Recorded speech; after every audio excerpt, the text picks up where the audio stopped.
Thomas Charette, bonjour. Bonjour.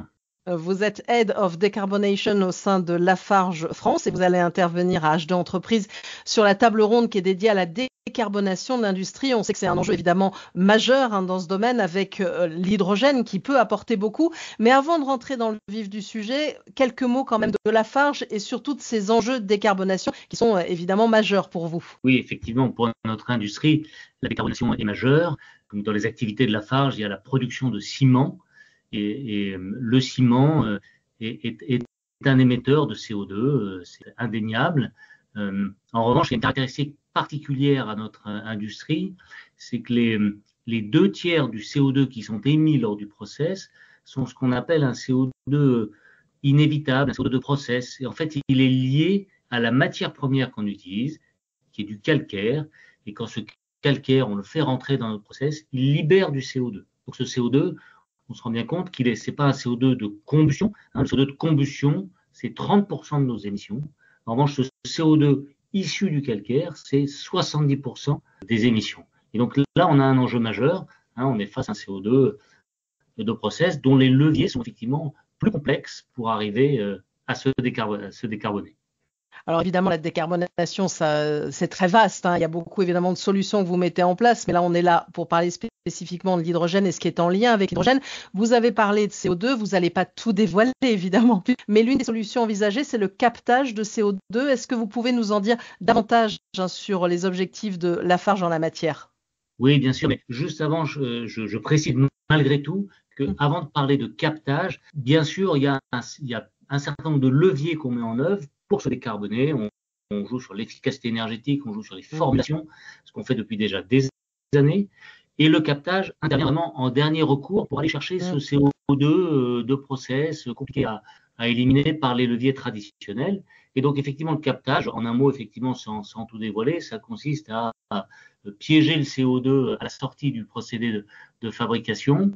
Et ensuite, l'idée, c'est de le transporter et on utilise le mot de séquestration, c'est-à-dire de le piéger de manière définitive dans des formations géologiques adaptées. Et ce qui est intéressant avec ça, et c'est le lien avec l'hydrogène, c'est qu'effectivement, quand on fait ça, on développe tout un réseau d'infrastructures de transport de CO2. Et ce CO2 qu'on va séquestrer, il y a une partie qui peut servir aussi de matière première. Et quand on le combine avec de l'hydrogène, on peut fabriquer des nouveaux produits, des nouvelles molécules chimiques, des nouveaux combustibles.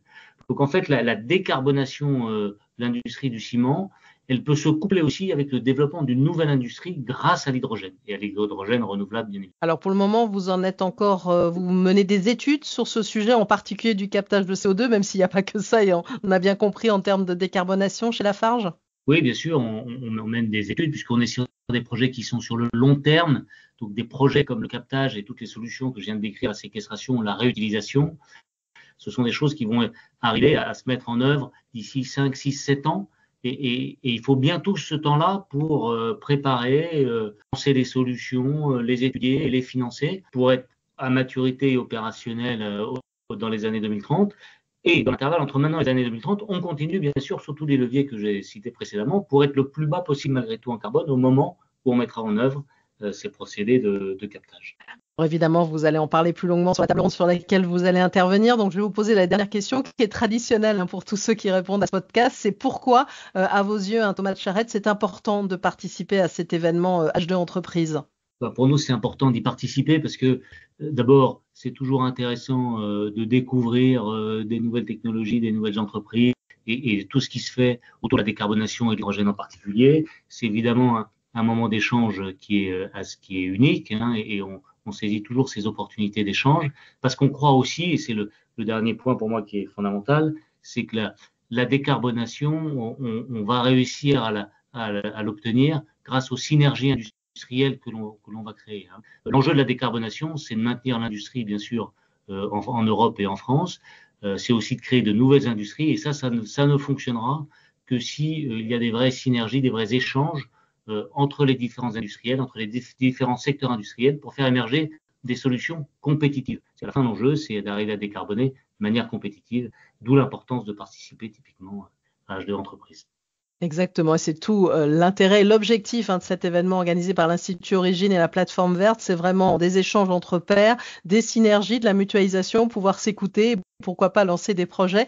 Merci à vous en tout cas Thomas de Charette, Head of Decarbonation au sein de Lafarge France, et donc on vous retrouvera sur H2 Entreprise, ce sera le 17 septembre prochain à Bercy. Merci beaucoup, avec grand plaisir, à très bientôt.